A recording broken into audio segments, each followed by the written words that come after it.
오늘 새벽에 자다가 전쟁 났는 줄 알았어. 막 사이렌 울리고. 들었어요? 사이렌 소리는 못 들어. 문자만 받은 거야? 네. 우리 애도 깜짝 놀라서 일어나더라고. 북한이 네.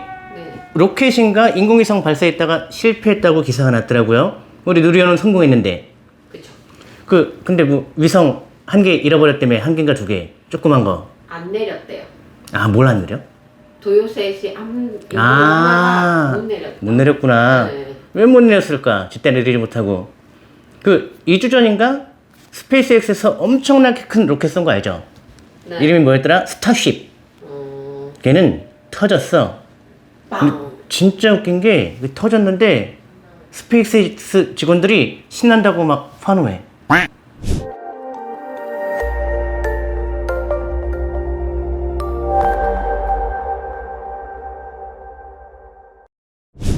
안녕하세요. MD용의 자팡. 저만 재미있게 읽은 신문기사를 여러분께 소개합니다. 얼마 전 스페이스X는 33개의 로켓 엔진을 장착한 사상 최대 우주선 스타쉽을 발사했습니다. 대표님, 요 우주편 하시려고요? 나 여기 전문가야. 누가요? 나 젊었을 때 아폴로 박사님 있지, 조경철 박사님 같이 대담한 것도 있어. 구글 찾아보면 나온다니까. 자료하면 주실 수 있는 건가요? 이따 찾아보자. 높이 120m, 40층 아파트 높이고요. 스타쉽과 슈퍼헤비라는 부스터 두 개의 모듈로 이루어져 있습니다. 이 로켓이 땅에서 올라가면 성공이라고 했는데요. 런치패드를 날아올라서 우주선이 가장 큰 압력을 받는 맥스 Q 지점을 넘어선 데 성공했습니다. 그러나 2단 분리에 실패하면서 뱅글뱅글 돌다가 폭발했습니다. 성공인가 실패인가? 이런 얘기는 다른 유튜브에서 너무 많이 다뤘고요. 저는 다른 관점으로 접근해 보겠습니다. 여름을 맞이해 물놀이에서 재밌게 가지고 놀 수 있는 전동 물총을 준비했습니다. 요 작은 권총형이 있고요. 조금 큰 샷건형, 이렇게 두 가지가 있습니다. 이거 저희 딸 선물로 주려고 샀는데요. 막상 보니까 마감도 좋고 성능도 괜찮아서 판매까지 하기로 했습니다. 판매 페이지 링크는 고정 댓글로 남겨놓겠습니다. 과거 냉전 시대만 해도 우주 개발은 미국과 러시아의 정부가 주도했습니다. 민간 기업이 우주 개발을 할 거라고는 상상도 못했습니다. 그런데 스페이스X는 2022년 작년이죠. 한 해 동안 펠컨 9 로켓을 60회 발사했습니다. 일주일에 한 번이 넘어가요. 22년 성공률은 100%, 60대 발사해서 한 대도 안 터뜨렸다는 거고요. 로켓 하나에 인공위성이 50기 이상 실리니까 민간 기업 하나가 1년에 3,000대의 인공위성을 쏘아 올린 셈입니다. 요즘 우스갯소리로 우주개발 1위 스페이스X, 2위 미국, 3위 러시아, 4위 중국이라고 하고요. 얼마 전 우리나라가 발사한 나루호의 적재량은 2톤이 조금 넘습니다. 그런데 스페이스X의 펠컨 9은 적재량이 25톤이에요. 그리고 펠컨 헤비의 적재량은 무려 50톤이 넘어갑니다. 스페이스X가 성공한 비결은 무엇일까요? 국민들의 세금으로 운영되는 나사는 우주선을 발사다 한번 터뜨리면 프로젝트가 올 스톱되고요. 최소 2년간 수십만 페이지에 달하는 사고 보고서를 작성해야 합니다. 그런데 일론 머스크와 같은 독불장군 리더가 운영하는 민간 기업은요, 우주선을 발사다가 터지면 터지는 것까지 우리 계획의 일부였어라고 발표합니다. 그리고 또다시 최대한 빨리 로켓을 발사합니다. 국민 세금이 아니라 돈 많은 사람들의 투자금으로 로켓을 발사하기 때문에 가능한 일이에요. 오너가 일론 머스크죠. 투자자들만 설득시키면 보고서 같은 거 필요 없어요. 사고 원인만 파악해서 로켓을 다시 발사합니다. 이것이 바로 스페이스X가 성공한 비결입니다. 공무원들은 따라갈 수 없는 스피드예요. 놀라운 표가 하나 있는데요. 이번에 폭발한 스타쉽은 24번째 우주선이었습니다.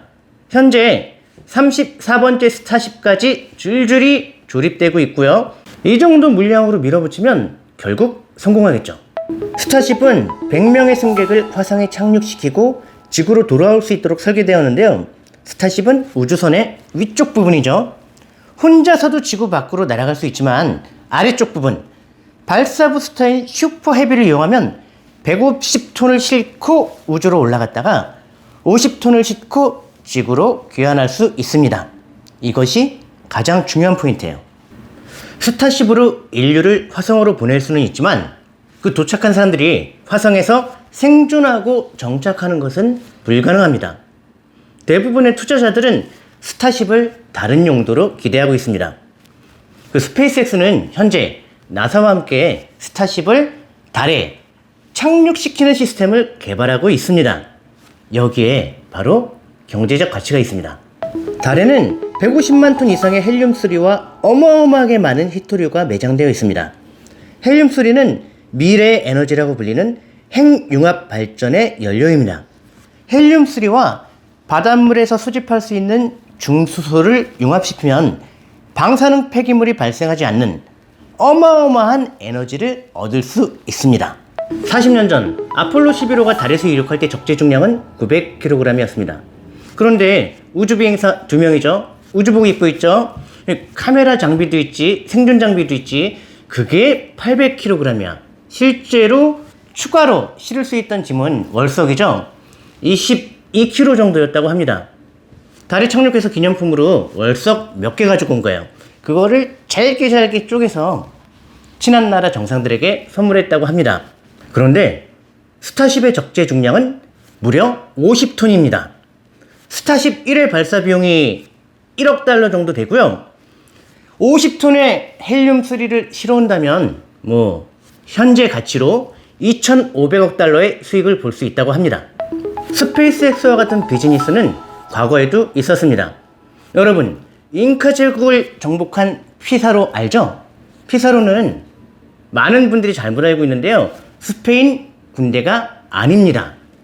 스페인에서 저 멀리 남아메리카 대륙의 엘도라도에 황금이 있다는 소문이 퍼져서 수많은 회사들이 생겨요. 주식회사의 탄생이에요. 여러 주주들을 모아가지고 투자를 받아가지고 약 200명의 탐험대를, 회사 직원들이에요.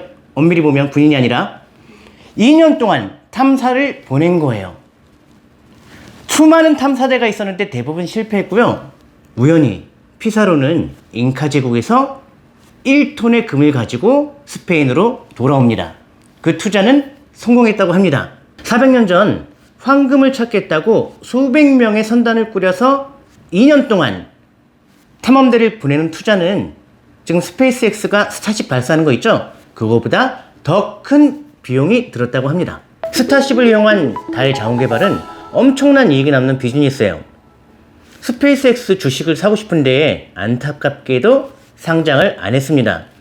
여러 방법으로 구글링도 해보고 하면서 스페이스X 투자 방법을 알아봤는데요. 사실적으로 방법이 없다고 합니다. 혹시 아시는 분 있으면 댓글로 남겨주시고요. 오늘은 스페이스X의 스타쉽에 대한 제 개인적인 의견을 말씀드렸습니다. 전문가가 아니라 틀린 내용이 있을 수 있고요. 그래도 너그럽게 봐주시기 바랍니다.